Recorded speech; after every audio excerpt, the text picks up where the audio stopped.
देखते देखते इस खास सीरीज के आज हम 10वें एपिसोड पर आ पहुंचे हैं। जी हाँ, बिग ट्रेंड विद एएस यानी कि अतुल सूरी, और उनसे बात करने वाला भी एएस यानी कि आपका अनिल सिंह भी। जी हाँ, हर महीने हम आपके लिए लेकर आते हैं एक ऐसी खास डीप रिसर्च जो न सिर्फ आपके ज्ञान को बढ़ाए बल्कि आपको बाज़ार में निवेश करने के लिए, और अगर आपने निवेश कर रखा है तो कॉन्फिडेंट रखने में मदद करें, और आपको कुछ न कुछ ऐसे एक्शनेबल पॉइंट दें जिसके ज़रिए आप अपने पोर्टफोलियो को और बेहतर बना सकते हैं, आप अपने इन्वेस्टमेंट के विज़न को थोड़ा सा और मजबूत कर सकते हैं। जी हाँ, आज इसी क्रम में इस महीने की इस खास सीरीज में मेरे साथ कार्यक्रम में शामिल हो रहे हैं बाज़ार के जाने माने दिग्गज अतुल सूरी साहब, मैराथन ट्रेंड्स पीएमएस के फाउंडर। अतुल सर, बहुत बहुत स्वागत है आपका। सबसे पहले तो नए साल में पहली बार मुलाकात हो रही है हमारी, काफ़ी महीनों बाद। इस बार काफ़ी लंबा समय हो गया। मैं समझता हूँ सर, साल के अंत में सब बड़े लोग छुट्टियों पर जाते हैं, तो आप भी गए तो सही भी है। राइटर्स ब्लॉक नहीं, बिल्कुल। तो बहुत बहुत शुभकामनाएं आपको नए साल की, और मैं उम्मीद करता हूँ कि पिछले साल आपने जिस तरह से अपने लिए, अपने क्लाइंट्स के लिए बड़ी वेल्थ बनाई है, और हमारे दर्शकों के लिए नॉलेज की वेल्थ बनाकर आपने जो भर भर के दिए, 2025 में भी वो और आगे बढ़ेगी, कोशिश रहेगी बिल्कुल। और इस कोशिश का पहला परिणाम मेरे सामने है। तो इस बार जो हम करने जा रहे हैं डिस्कशन, वो घरेलू इन्वेस्टर्स का जो पैसा बाजार में आ रहा है ना। इस बार टॉक ऑफ द टाउन पूरा 2025 में यही रहा कि एफआईज तो बेच रहे हैं, लेकिन हमारे इन्वेस्टर डटे हुए हैं, टिके हुए हैं, हिले नहीं हैं बिल्कुल।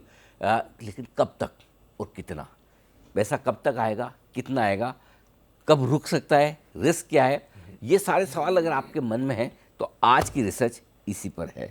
और हर महीने म्यूचुअल फंड्स के डेटा आते हैं। क्या सिग्निफिकेंस है, सबसे पहले वहाँ से शुरुआत करते हैं। क्यों इन्वेस्टमेंट के लिए मुझे तो किसी कंपनी में पैसा लगाना है, मुझे मार्केट में पैसा लगाना है, मुझे क्या फ़र्क पड़ता है म्यूचुअल फंड में कितना पैसा आ रहा है, नहीं आ रहा है। मार्केट है जी, एक तो फ्लोज है, ये एक नंबर होता है जी, लेकिन जो फ्लोज है उसका मार्केट पे इम्पैक्ट करता है। Liquidity drives markets. यस। तो इसीलिए इस लिक्विडिटी का पहलू समझना बहुत ज़रूरी है। जैसे आपने सही कहा, हर महीने एक नंबर आता है, डोमेस्टिक फ्लोज, एसआईपी फ्लोज, खुश हो जाते हैं, अच्छा है, बट दिल में थोड़ा डर भी रहता है। सही बात है कि भैया ये कभी चेंज तो नहीं हो जाएगा। अगर ये बेचने आ गए तो तब क्या, फिर बाजार को कॉल समझा देगा।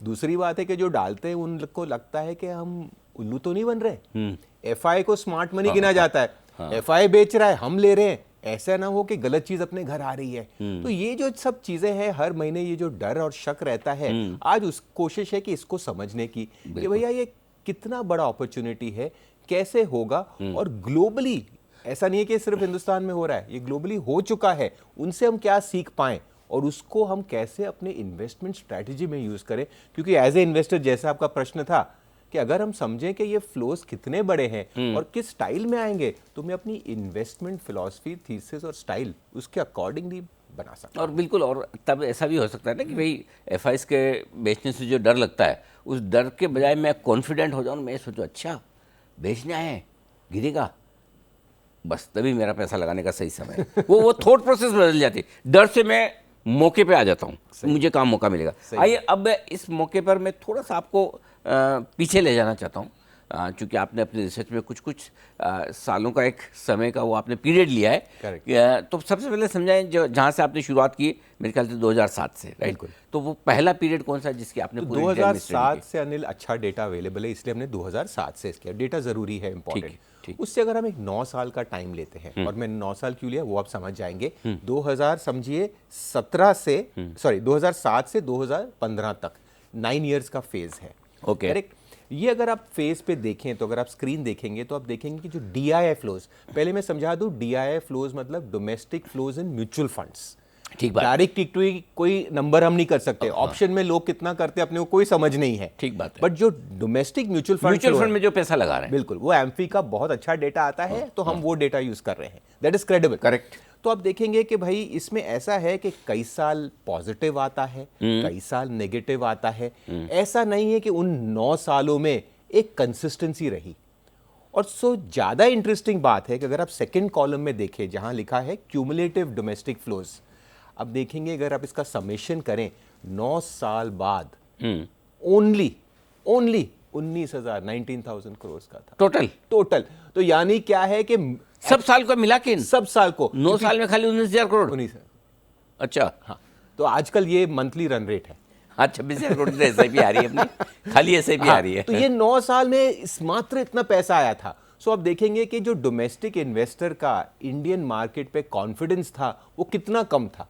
कई साल आता था, कई साल जाता था, तो ऐसा कोई कमिटमेंट नहीं था इंडियन डोमेस्टिक इन्वेस्टर को इंडियन मार्केट पे। करेक्ट। और तीसरे कॉलम में आप देखेंगे कि इसका इंपैक्ट क्या था मार्केट पे। तो आप देखेंगे कि मार्केट भी बहुत वोलेटाइल था। जैसे 2008 of course financial market crisis था, 51%, और कहीं कहीं जो डोमेस्टिक फ्लोज आते थे उस साल मार्केट घट जाता था।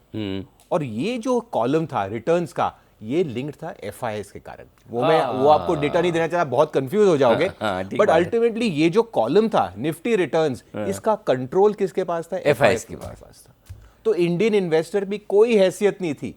नेट फ्लोज 19,000 करोड़, जिस साल वो लेते थे उस साल बाजार कभी घट जाता था, कभी बढ़ जाता था। So to say that this 9 years was a wash out for domestic investors. Waste हो गए, मतलब कुछ ज्यादा नहीं बना। ये गोरे के पूरे ग्रिप में बाजार था उस समय। जो FIIs चाहते थे वही होता था, वो बेचेंगे तो बढ़ेगा, वो बेचेंगे तो घटेगा, वो खरीदेंगे तो बढ़ेगा। तो इसीलिए वो हमारी तब से आदत पड़ी हुई है। FIIs का डर जो बैठा हुआ है दिमाग में, वो तब से बैठा हुआ है। लेकिन क्या अगले 9 साल भी वैसा ही रहा है? तो अगर आप अगला चार्ट देखें तो आप देखेंगे कि जो अगला फेड है 2016 से 2024 तक जी। पहली चीज आप देखेंगे कि जो फ्लोज का कॉलम है, बारिंग 2020 जहां पे कोविड था और छोटा सा नेगेटिव है, there have been consistent positive flows year after year और इंक्रीजिंग। करेक्ट। तो ऐसा भी नहीं है कि सिर्फ पॉजिटिव है, ये बढ़ते गए हैं। और द अच्छी बात है कि अगर आप क्यूमुलेटिव अगला कॉलम देखें तो टोटल पैसा जो आया है इन 9 साल में 13 लाख करोड़ है। कहाँ 19,000 और 13 लाख। तो मतलब जो खेल हुआ है वो तो ये 9 सालों में ही 9 सालों में हुआ है। और अगर आप इसको अगले कॉलम से लिंक करें, जो मेरे लिए और आपके लिए एज इन्वेस्टर सबसे जरूरी है, कि जैसे इनके फ्लोज कंसिस्टेंट है, पिछले 9 साल में हमारा कभी किसी नेगेटिव रिटर्न्स नहीं रहा मार्केट में। ये तब है जबकि 2020 में कोविड हुआ था और उस समय एक बार मार्केट 40% घट भी गए। इतने बड़े आउटफ्लोज पे 9 साल पहले हमारा मार्केट टूट गया होता। सो आप देखेंगे कि ये जो गेम है, इसलिए मैंने 9 साल में इसे 2 भाग में किया है। पहला जो टेनिस का मैच हो रहा था, बॉल था FII के कोर्ट में, और जो अब जो बॉल है वो है डोमेस्टिक के कोर्ट में। करेक्ट। तो ये मार्केट बहुत चेंज हो गया है और इसको समझना जरूरी है, बिकॉज अल्टीमेटली जैसे हमने बताया लिक्विडिटी ड्राइव्स मार्केट्स। तो मुझे एक चीज़ बताइए, तो फिर ऐसा 2015-16 में क्या बदला है इंडियन मार्केट के लिए, जिससे कि ये घरेलू फंड्स के अंदर, म्यूचुअल फंड में हमारे इन्वेस्टर्स का पैसा बहुत बढ़ने लगा है? क्या क्या कुछ बदला है आपके हिसाब से? इसमें मेरे हिसाब से कि बहुत चीज़ें बड़ी हैं, एक सिंगल फैक्टर नहीं है। डीमोनेटाइजेशन हुआ, फिर आपका फाइनेंशियल जनधन अकाउंट्स फाइनेंशियलाइजेशन जो हुआ है, जो ऑल्टरनेटिव एसेट क्लासेस थे जैसे FD के रिटर्न्स, इंटरेस्ट रेट्स ग्लोबली नीचे आ रहे थे, तो FD रिटर्न बहुत कम थे। रियल एस्टेट में ठंडा गर्म चलता ही रहता था, और एक FII फ्लो का कल्चर आ गया। तो ये जो है मल्टीपल वेरिएबल्स हुए हैं, और ज़रूरी बात है दे आर स्ट्रक्चरल। क्योंकि क्या होता है कि अगर आप छोटा कोई गवर्नमेंट पॉलिसी करे उसका बेनिफिट शॉर्ट टर्म में आता है, बट ये जो चीज़ें हैं इरिवर्सिबल है।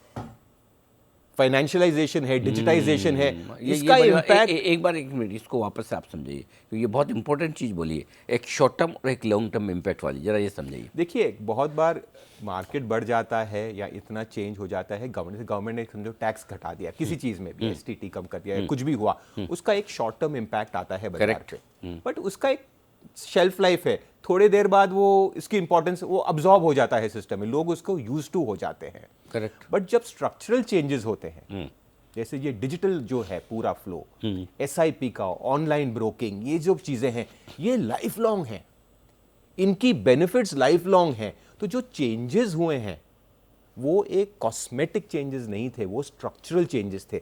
कौन सा पहला आया, किसका क्या इंपैक्ट आया, ये तो अलग एपिसोड की ही बात है, बट इन 3-4 पहलू के कारण आप देखेंगे कि ये जो है मार्केट में एक बदलाव आ गया है। और ये जो सेकेंड हाफ, जब जो बॉल जो डोमेस्टिक के कोर्ट में गया है, उसका कारण ये सब वेरिएबल्स है। बोलते ना, जानते ना जानते अनजाने में ऐसा हो गया।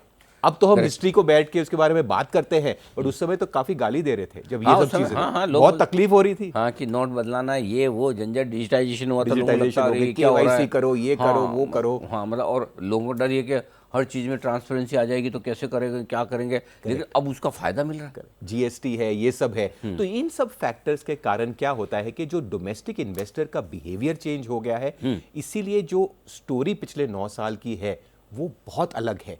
और जैसे मैंने कहा कि ये जो अपॉर्चुनिटी है इसका साइज परखना बहुत ज़रूरी है, बिकॉज ऐसा ना हो कि 9-10 साल में वापस घूम जाए।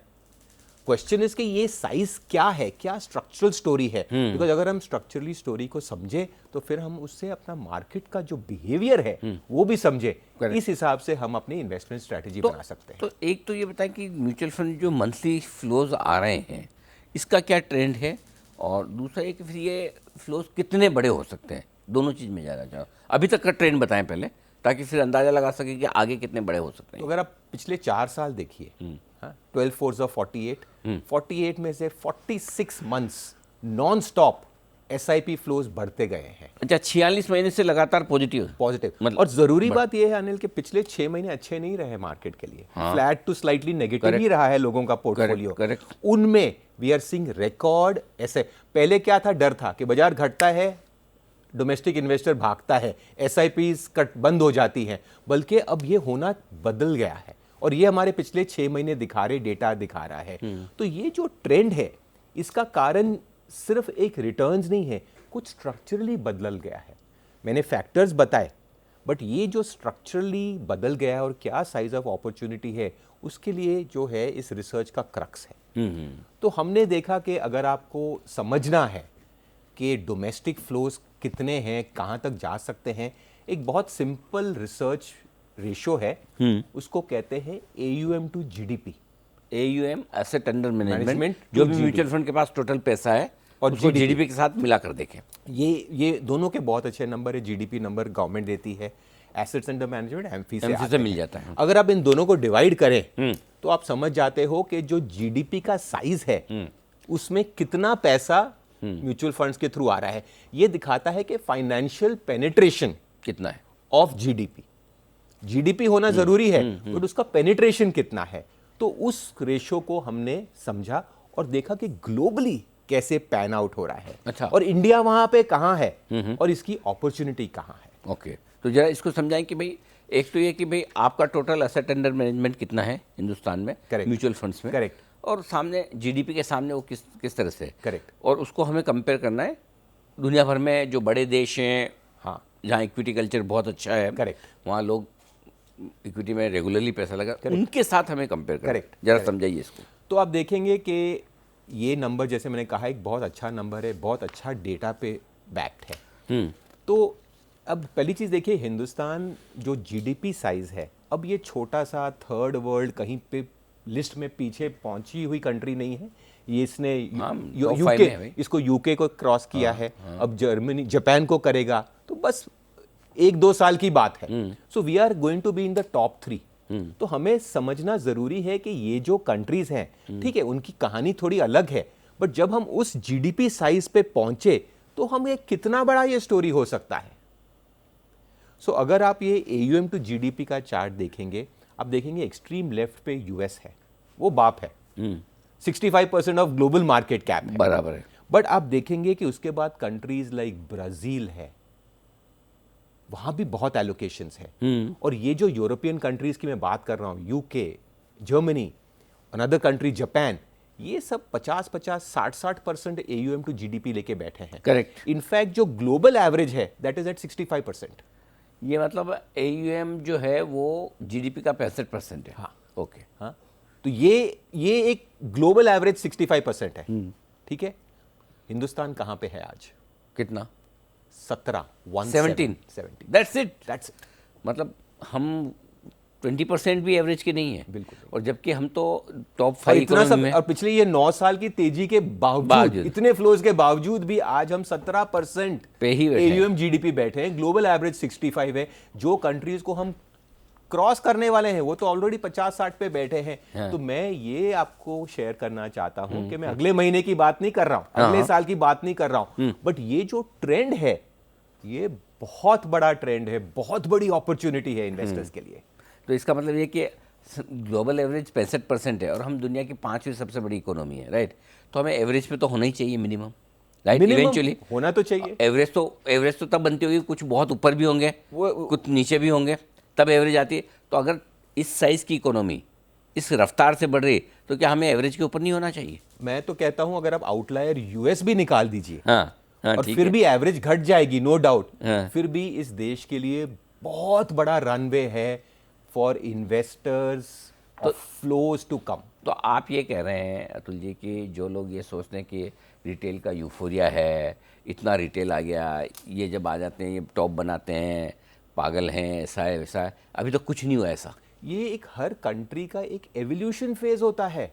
हाँ, ये एवोल्यूशन, हम तो क्या वो 9 साल का जो डर लेके बैठे हैं, FI is smart money, domestic is dumb money. But story ये नहीं है स्मार्ट मनी और डम मनी, ये है एवोल्यूशन ऑफ इकोनॉमी और इकोनॉमीज।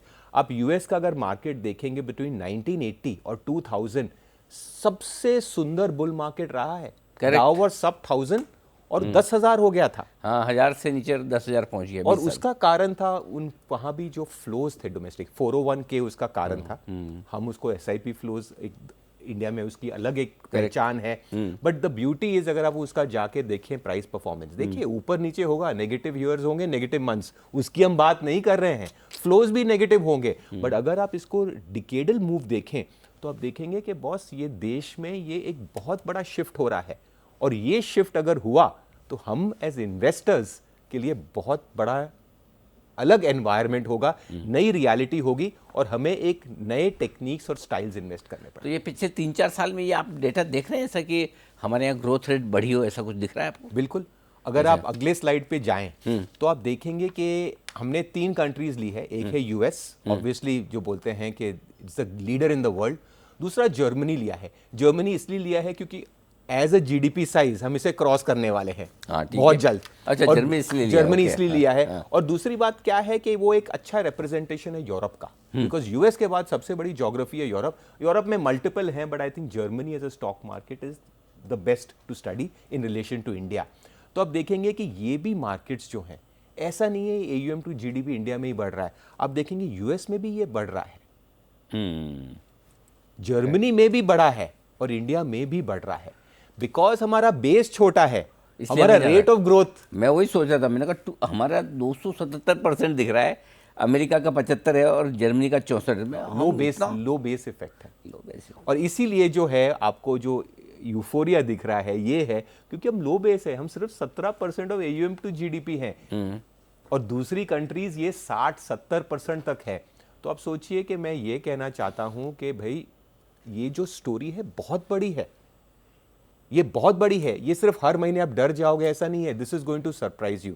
और इसमें सबसे बड़ी चीज जो लोग मिस करते हैं, एक तो ये है 17 से जो भी है 60 या 50 जो भी समझिए, करेक्ट, वो है एलोकेशन ज्यादा। बट इंडिया में जीडीपी भी तो बढ़ने वाला है। हाँ, आप ये भी तो सोचिए। हाँ, 5 साल में 4 साल में अगर डबल हो वी गया are the fastest growing economy, तो ये जो जीडीपी भी ग्रो होगा। तो मैं आपको इसका बताऊं, जैसे सिंपलिसिटी है कि केक है, ठीक है, वो केक में आज आप 17% आपको स्लाइस मिल रहा है केक खाने के लिए, ठीक है, लेकिन कई सालों में 17 का ये 50 भी हो गया। स्लाइस तो बड़ा हो गया, लेकिन केक भी तो उससे कितना बड़ा हो रहा है। तो आपको डबल फायदा है। तो हाँ, बड़े तो, केक में बड़ी स्लाइस। एग्जैक्टली तो ये सिर्फ आप वो 17% देख रहे हो, आज आप छोटे केक में छोटा स्लाइस देख रहे हो, आगे जाके आप बड़े केक में बड़ा स्लाइस देखोगे। और that is the potential of domestic flows. इस हिसाब से इस एज ए इन्वेस्टर मुझे क्या लगता है कि we will have longer bull markets, smoother bull markets, more dominated by domestic flows. और जो एफआई की जो इंपॉर्टेंस है हमारे मार्केट में, वो धीरे धीरे कम होती जाएगी। इंटरेस्टिंग। अच्छा, अब आपने कहा कि ये जो चूंकि पैसा लोकल फंड्स का आएगा उससे हम कर रहे हैं, और धीरे धीरे एफआईज का डर, एक टाइम आएगा जब डिस्कस भी नहीं करेंगे, आए होंगे यार, लगाए होंगे, ठीक है, सही है। ये भी एक है हमारे मार्केट के, सही है ना। जैसे एक टाइम पे एफआईजी इंपॉर्टेंट होते रहे, फिर थोड़े लोकल फंड होने लगे, रिटेल का तो कोई मतलब, अब रिटेल इंपॉर्टेंट होने लगा। बिल्कुल। अभी पिछले कुछ दिनों में तो रिटेल ही बेच के निकला है, तो मार्केट की लास्ट में जो हालत खराब है। लेकिन इससे एक चीज़ जो मुझे समझ में आ रही है, उससे मैं आपसे राय लेना चाहूँ, क्या फिर ऐसे में ये समझा जाए कि इंडिया में वो कंपनियां, वो शेयर जो डायरेक्टली इनडायरेक्टली स्टॉक मार्केट से जुड़े हो, वो निवेश का अच्छा मौका दे रहे हैं? आप देख ही रहे हैं। एक्चुअली अगर आप देखिए industry wise, the best trending stocks पिछले 6 महीने साल में देखेंगे is asset management, broking, capital market, exchanges जो हैं, तो ये जो सेक्टर चल रहा है, थीम चल रहा है, जिसके हिस्से में आप भी और मैं भी हूं। करेक्ट। आपका भी चैनल तो रिटेल इन्वेस्टर पे Of है, course, of तो course. आप भी वो 17% की जो पाई बढ़ेगी, आपका ही भी व्यूअरशिप वही है सर। 100%। और मैं बता भी रहा हूँ आपको कि जितने नए व्यूअर्स आ रहे हैं बिजनेस मीडिया देखने के लिए, उसमें मोर देन 90% तो हिंदी में जुड़ रहे हैं। बिल्कुल। क्योंकि पूरा मार्केट ही वही है आपका। जैसे वो केक का स्लाइस बड़ा हाँ, हो रहा है केक- सर, केक का क्योंकि वो जो 17% है वो इंग्लिश स्पीकिंग आपका बॉम्बे, दिल्ली, कलकत्ता, अहमदाबाद वाले हैं, हाँ। लेकिन उसको बड़ा करने के लिए आपको अलग ज्योग्राफीज में जाना पड़ेगा। अच्छा, क्या लेसन्स क्या हैं इससे और इसके अलावा आपके? मेरे हिसाब से कि 2 चीजें हैं हाँ। कि जैसे मैंने बताया कि भैया ये जो इंडस्ट्री है ये बड़ी होगी, हमको जो डोमेस्टिक फ्लोज को फुलिश मनी नहीं समझना चाहिए, they are going to be the smart money. और दूसरी बात, क्योंकि वो तो चलो एक धंधे की बात हुई, बट एज एन इन्वेस्टर क्या होगा कि जो मार्केट की करेक्शंस होगी, मुझे लगता है आगे जाते हुए, बिकॉज एट एवरी लेवल ये जो अगर आपके फ्लोज कंसिस्टेंटली मार्केट को सपोर्ट करेंगे, गोरा आएगा, बेचेगा, बुलिश होगा, बेरिश होगा, बजट खराब आएगा, ये पॉलिटिक्स चेंज होगी, वो तो होना ही है मार्केट में, नेगेटिव्स होंगे, बाजार घटेगा, but at every lower level, because कि ये जो डेडिकेटेड डोमेस्टिक फ्लोज है, पैसा is waiting for that opportunity, तो आपको इस बाजार में चांसेस मिलते रहेंगे। जब भी करेक्शन के उस समय ये डोमेस्टिक फ्लोज जो है, they are going to be a big support. So मुझे लगता है कि we are how US was between 1980 and 2000, वो वाला टाइम आ रहा है। वो वाला टाइम चल रहा है, ऑलरेडी चल रहा है।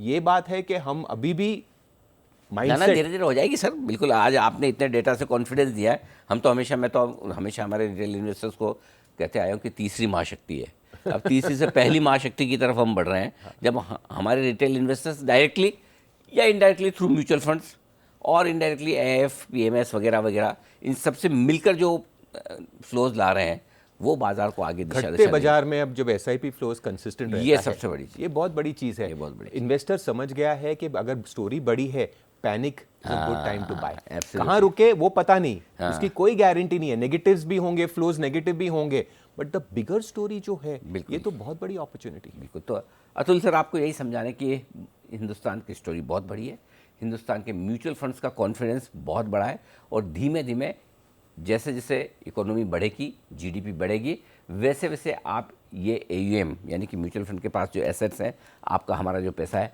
वो और बढ़ने वाला है। एक वक्त आएगा जब हम एफआईज की बिकवाली से डरेंगे और घबराएंगे नहीं, दुआ करेंगे आज एफआईज बेच के जाए तो शेयर थोड़े सस्ते में मिले, नहीं तो ऊपर लेने पड़ेंगे। ये भी वक्त आप और हम शायद ज़रूर देखेंगे। तब तक आप अपने निवेश के साथ डटे रहिए, बने रहिए, क्योंकि हिंदुस्तान का बड़ा बुल रन चल रहा है और लंबा चलेगा और बड़ा चलेगा। अतुल सर, बहुत बहुत धन्यवाद आपका समय देने के लिए, और ये बहुत ही इंटरेस्टिंग डेटा रखकर हमारे इन्वेस्टर्स को इस मुश्किल भरे बाजार में कॉन्फिडेंस देने के लिए बहुत बहुत धन्यवाद आपका। Thank you very much. इस खास एपिसोड में आज इतना ही। अगले महीने हम आपके साथ फिर करेंगे मुलाकात हमारी इस खास चीज बिग ट्रेंड विद एएस, एक और नई थीम, नई रिसर्च के साथ। नमस्कार।